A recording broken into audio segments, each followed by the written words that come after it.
here, your favorite ginger bibliophile. I hope y'all doing really well. And, well, oopsie. I might have fallen off the wagon a little bit.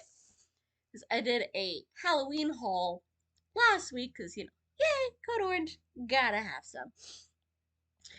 And while we were in town, I also might have bought a few books. And I might have ordered one offline, because it's normally 14 bucks and it was on sale for 6, so I had to treat myself. It's a sequel to a series I started a while ago, but it's so pretty we're gonna save this one for last. Ooh, give you a little cheek glimpse there.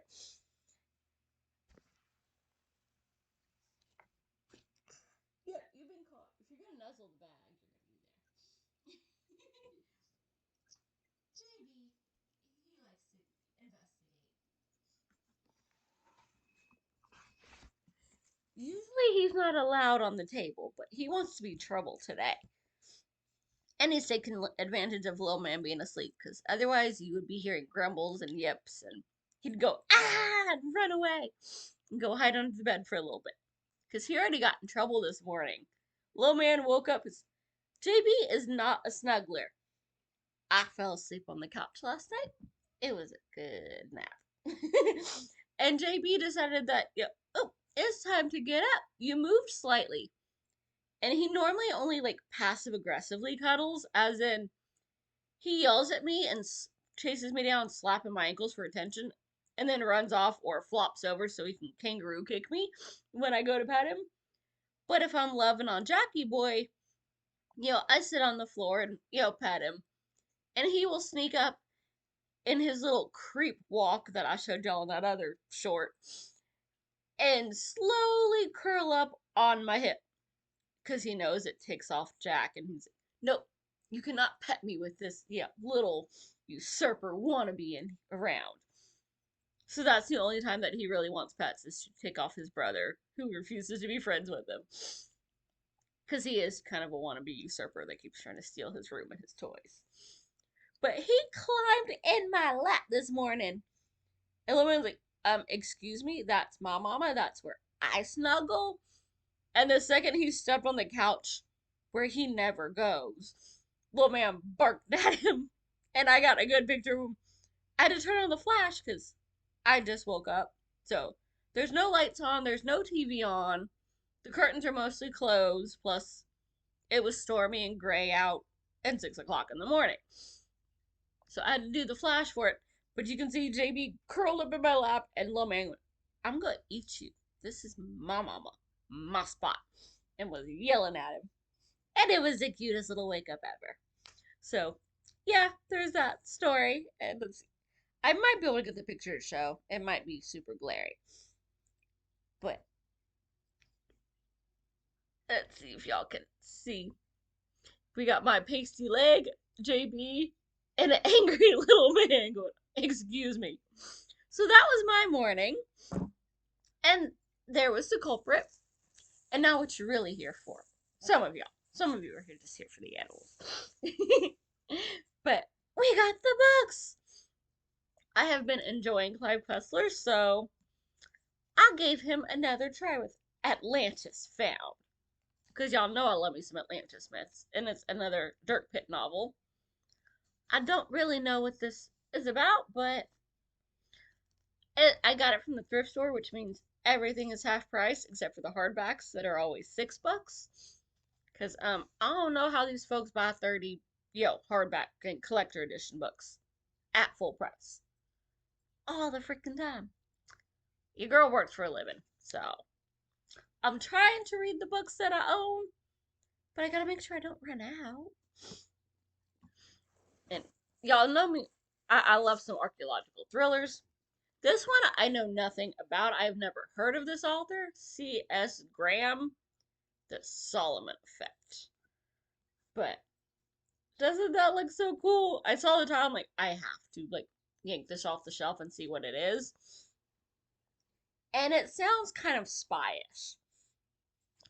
A German U-boat lost in the final days of the Second World War rested silent and dead in the deep waters off the Russian coast for more than half a century, carrying a cargo too terrifying to contemplate. Now it's been found, and its terrible treasure liberated by those who had set the world on fire. A remote viewer working in top secret for the U.S. government, October Guinness can see events occurring on the other side of the globe. But she and her loose cannon partner, that's so cliche, but it still sounds kind of fun. CIA agent Jax Alexander, who questions the validity of Toby's gift, has arrived too late to prevent a bloodbath, and perhaps the apocalypse as well. Now every second brings the unthinkable a step closer, and places Toby and Jax in the gun sights of powerful enemies in frighteningly high places. As they race to connect the dots between an impending catastrophe and a nightmare cultivated decades earlier by Nazi scientists, with an evil agenda about to become all too real. So this is either going to be a cheeseball or just so much freaking fun. And you know I love me a good adventure. So I had to give that one a try. And then I still need to do the review, or at least, the short, since I finished it 2 weeks ago, but I read Zombies Sold Separately by this author in this series, and it was so good. So when I saw some more books in that series, and look how good a shape, like this might as well be brand new. That is gorgeous. I had to have it. And another one, no werewolves allowed. Like, the covers themselves look a little bit cheesy. You can barely see that she's got a probably cool weapon. It's just some chick being hot and headless. But I really, really liked the first one. I think there's a couple more, but they had these two. So I snatched them because you can't go wrong for like not quite $4. Especially because I still had like $3 of store credit. So, yes, vampires dead ahead. And they better be better than the vampires in the last book I read. There will be a rant review coming. Ven is going to have fun getting some more, ammunition aside from just Le Mans. Oh, and I needed another Clive Cussler. He has a billion of them, but I'm just slowly building up in case I get to another one that I really don't like. But this one is Devil's Gate, a Kurt Austin adventure. I don't know how many series he has, but the title on this one sounded really fun. Oh, so it's like a offshoot of the Numa Files? Because here it says Enuma Files, and here it calls it Kurt Austin Adventure. Oh, it says it there too. So I don't know. Maybe it's like a sub thing, or maybe there's like, oh, we changed the title of the. I don't know. But it looks really fun. I mean, come on, that kind of looks like a spaceship or like a B-52 bombers, but in the ocean. That's really freaking cool. So, yep. Got my thrillers on. Got me some urban fantasy. I didn't find the fairy tale that I wanted, but. And then I really need to start keeping a list. Because, yeah. Dean Koontz, I got The Mask and Mr. Murder. And apparently I have Mr. Murder. I was looking on my shelf and I'm like, I don't recognize that name. I don't have a book that looks like that, even though that's not saying much because those look a lot alike. And I wish they'd pick a freaking size. But, yeah, I accidentally bought this one. Because he only has like a billion books, and I only have like 30. And I can never remember, like, is that one that I have that I need to read? Or one that my coworker that really likes Dean Koontz keeps telling me that I need to read? And I can't remember if I have a long time ago, or I still need to buy it. So I gotta start keeping a list. Because I have it on Goodreads, and half the time my phone's like, fine, you don't have internet, but will work anyway. And then every time I go into the used bookstore, it goes, nope, they don't have Wi-Fi, and I can't get onto Goodreads to verify. So I'm gonna just have to make a list, and it will have to be on my phone because if I make a paper list, I'll just leave it at home and lose it. So I don't know what these are about, but see, he has a doggy and he can be trusted, unlike a certain other popular horror author. Y'all know who. So, I mean, by the time I post this, it will be September, but it's August.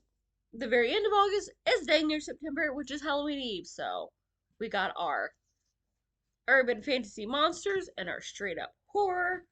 So, we're prepared. And even my young adult book. How creepy is that? Kingdom of the Cursed by Carrie Maniscalco. Because I read Kingdom of the Wicked last year and I freaking loved it. And I looked for this at my used bookstore, but they didn't have any more of this one or that Seventh Sons series. But isn't it beautiful and spooky? We got one of my favorite colors, a skull, some flowers, a sparkly crown on the skull. Because the last one, it was young adult. It was a little bit childish at times, but the way that it ended was so good. And it's a three-parter. We can see on the back. I mean, the covers are just, they're freaking gorgeous. Which makes me, not gonna lie, I get intrigued because, dude, how can you not pull out that cover? But then the story was good too. So, yeah.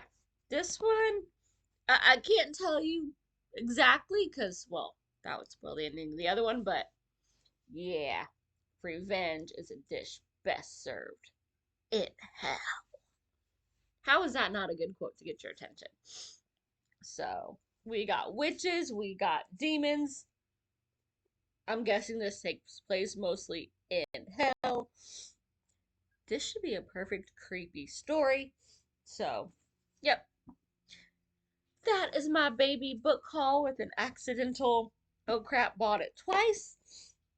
So, I'm trying to be good. That's on, what, my second book haul of the year? And we're almost 9 months in. We're doing good.